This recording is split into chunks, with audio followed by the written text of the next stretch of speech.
The Yankees were eliminated from the playoffs last night by the Astros, and Alex Rodriguez continued his struggles in the postseason with runners in scoring position. A-Rod was 0 for 2 with runners in scoring position Tuesday and is now hitless in his last 19 postseason at-bats with runners in scoring position. A-Rod is hitting .156. Again, with runners in scoring position during his postseason career, the lowest by any player in postseason history. Stephen A., what are your thoughts on A-Rod's postseason struggles?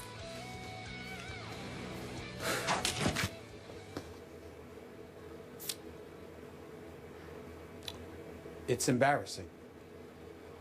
There's really no other way to slice it. I'm not going to get emotional. I'm not going to get too upset. Alex Rodriguez has disappointed me as a Yankee fan on so many occasions in so many ways.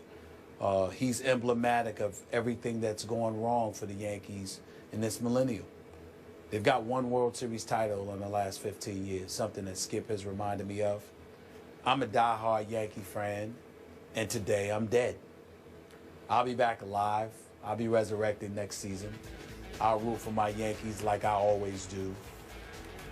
But to go down, it's not just that you go down, it's how you go down. I understand Keuchel is no joke. Now it's 22 scoreless innings and 3 starts against the Yankees this year, and I get that. And it didn't help that you got someone like Brett Gardner who struck out 3 times last night. The offense was weak. Tanaka gave up 25 home runs this season, gave up a homer to Rasmus, gave up a home run to Gomez. But he wasn't awful. He just wasn't great. At the end of the day, you would have liked to have seen someone come into the play. But these are the New York Yankees. And I think it was a bad omen, and I think that I hoped for, not expected, but hoped for too much. When your biggest name is Alex Rodriguez, a known cheater and an abuser of performance-enhancing drugs and a serial liar along the way, is your marquee name, and you're the New York Yankees, you have a problem. And so I think it's incumbent upon them to go out there. You still had the highest payroll for the 17th consecutive season at $200 million this year. But you got to go out and get a Bryce Harper. You got to get a caliber guy like that. You got to get a big name in box office, because Alex Rodriguez clearly ain't it. Because no matter what great Yankees we point to, Skip, they are not dudes that show up from April through September. They're the guys that show up in October. And that is not Alex Rodriguez. In all seriousness, as I watched that game unfold last night, what struck me was that there are no more Yankees on the Yankees. There are no true Yankees. Obviously, Derek Jeter is gone, and it was so ironic that Colby Rasmus for the Astros went Jeter on the Yankees with a leadoff home run in a big postseason game.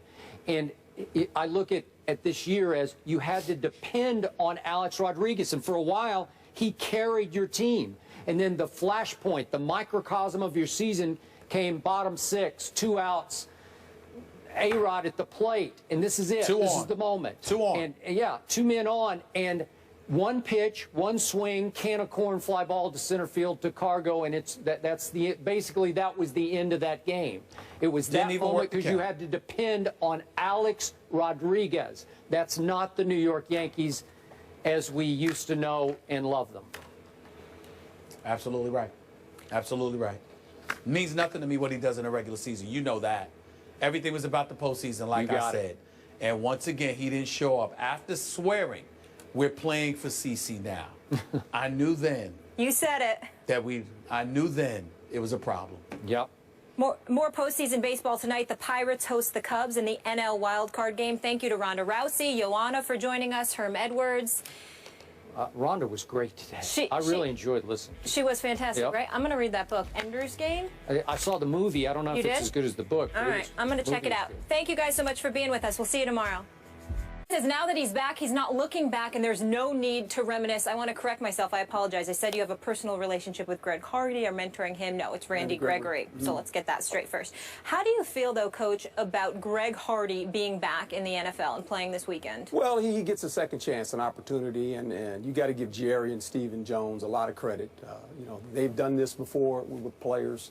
I wish they would have coached him up prior to him meeting the media. Yes. That would probably have been my way of going about doing it as a head coach. And I said, let's make sure that we understand he's going to face the media here when he's eligible to play. And we got to make sure that he understands there's some things he needs to touch upon, and it's not about football. And we have to go back a little bit, and I think he has to bring that out because that kind of sets the stage going forward. And, you know, he probably didn't get coached up. I wish he had coached him up a little bit better.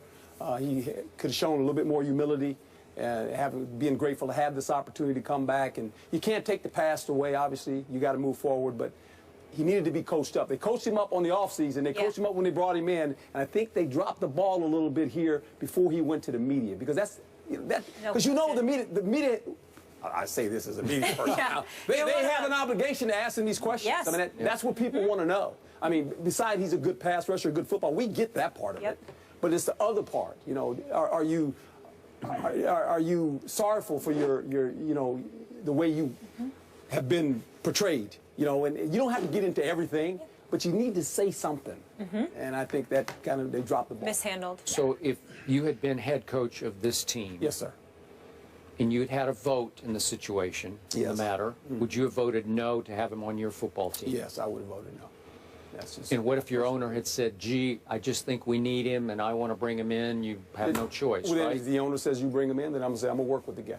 Okay. And I have no problem going forward. And if they I would know ask me you- my personal opinion, this is what I would say. Okay, that's good. I respect that. And if I know you, if you had Greg Hardy in your locker room and you knew this was going to be his first interview, you would have coached him up personally. Yes. Right? Yes, I'd have And brought him said, up to hey, my room. let's talk this out. Let's think this through. You'll probably get asked about X, Y, and Z. Now let's think about how to answer these questions. Yeah, and you know, I dealt with a guy, and you know him, Quincy Carter. We brought Quincy Carter in from the Dallas Cowboys. He was on the street, and Quincy had some issues. Yes, he did. And I told Quincy, here's the deal.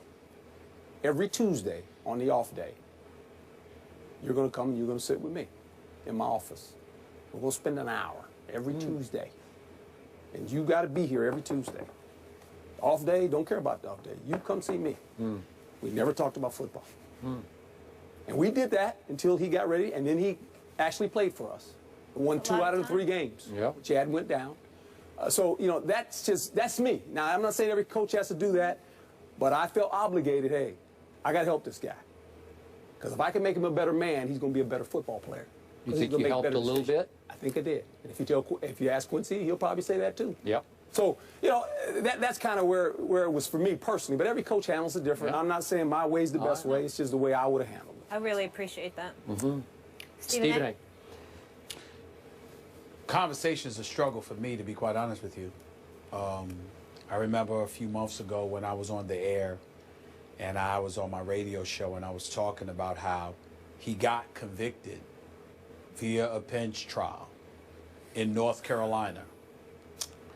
And somebody in the NFL, not the NFL league office, just one of the players, called me and said, Stephen A., I felt the same way. The thing that I can't escape is that he has adamantly stated his innocence. Even after the judge convicted him on a bench trial, he didn't exercise his right to appeal the decision and go to a jury trial, at which time, obviously, the alleged victim could not be found, and supposedly later on we heard that there was a settlement that was reached because the DA could not find her. According to what I heard, I think he's guilty of sin. According to what you heard, Skip, you think he's guilty of sin. I do. Evidently, Coach, one would surmise, based on your position, you believe he's guilty. That's fine.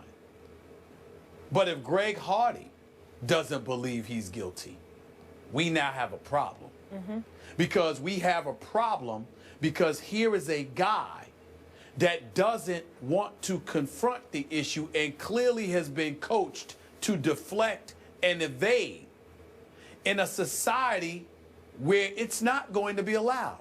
Whether it's via social media or the media members who are literally and officially in front of his face, who are covering the Dallas Cowboys every day, all day long, they're not going to let this go. They're not going to let Greg Hardy, and I can't believe he doesn't see this, they are not going to allow Greg Hardy to play the entire season, simply get sacks, and just move on and talk about football without ever addressing this. They won't let it happen. And if they have to get it, if they can't get it out of him, They're going to bombard Jason Garrett and the players, his teammates in that locker room, until they get something.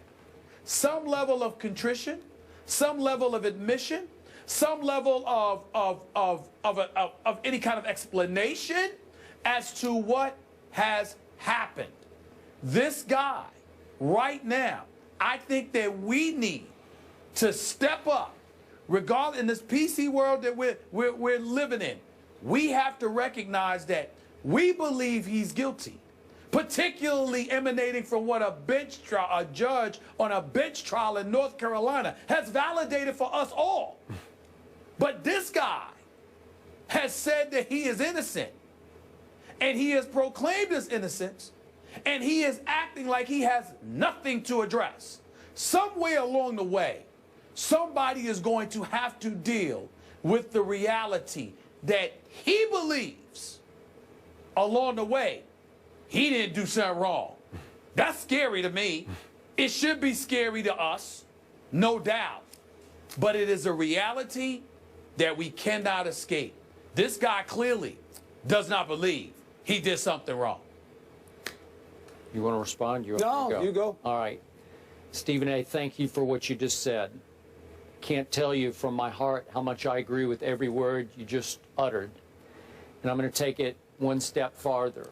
Not only did he show zero remorse for what happened back in Carolina, clearly, he was so emboldened in his new role for his dream team, the Dallas Cowboys, lifelong dream of playing for my Dallas Cowboys. He was so emboldened, he had the audacity to use the phrase without flinching or any regret, I'm going to come out guns blazing, when we all know that his accuser testified that she was thrown onto a couch full of semi-automatic weapons. And he had the audacity, without a single ounce or flinch of regret, to talk about how attractive Tom Brady's wife is. Hope she comes to the game, hope she brings her sister and all of her friends. And then to even think the joke was so funny that he went on to say that he votes for Pro Bowl quarterbacks based on how attractive their wife or girlfriend is. Really? After all you've been through, you're going to go there already in your first Dallas Cowboy interview, the first week you're eligible to play for my Dallas Cowboys? And look, I don't want to be a hypocrite about this. My Cowboys, as you well know from your many years, they have a long history of having troubled players in their locker rooms, renegades, lawbreakers. I could go on and on. I wrote a whole book about it called God's Coach. Tom Landry had a whole locker room. You know all this. Yeah. Okay, so I don't want to be a hypocrite here, but I did tell Stephen A. to start this show.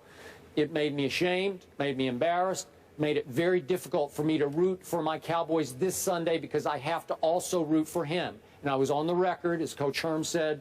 I also said before Jerry signed him, I don't like it. I don't want him on my team. I think we will survive without him. And now it's almost like their season hinges upon the return of one Greg Hardy. You and Stephen A., you hit it. And I'll tell you this, as we close this subject, I believe this. I've always lived my life this way.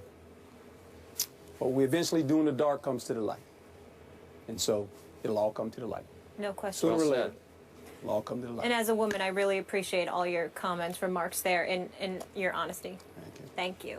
Herm, you're done. You're off the hot seat here, but you're moving on. We know you got a full day ahead. The Yankees, they're done too. One and done in the playoffs. Oh, that's too bad. Oh. That's too bad. So how much is A-Rod to blame for it? Oh, none. Stephen A., we know what he was going to do. That's the Yankees Stephen A. team. Yeah, it's Look, Stephen there he A.'s is. spot in New Man of the York. moment. Dallas Cowboys.